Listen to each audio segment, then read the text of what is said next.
minta balik kunci rumah kita dari Kak Ju. Kenapa pula ni? Tak selesa Kak Ju ada kat sini. Ingat, Hana.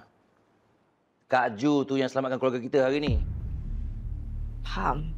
Tapi cara dia masuk rumah kita sesuka hati, tak minta izin tu...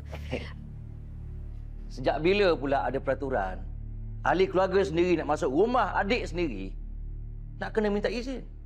Kak Ju tu kakak saya. Keluarga saya. Sebab ni rumah Hana. Rumah sepatutnya ruang privasi.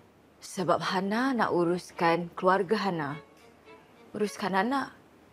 Uruskan abang. Urus kerja Hana. Yang Hana tahu Hana boleh buat. Hana boleh handle sendiri.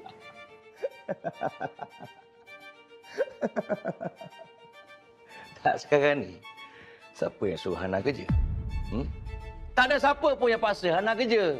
Hana yang nak sendiri. Ni, abang balik kerja ni, Hana. Ada Hana tanya abang, penat ke? Okey ke tak kerja? Ini tidak. Asyik nak membebel aja. Suka.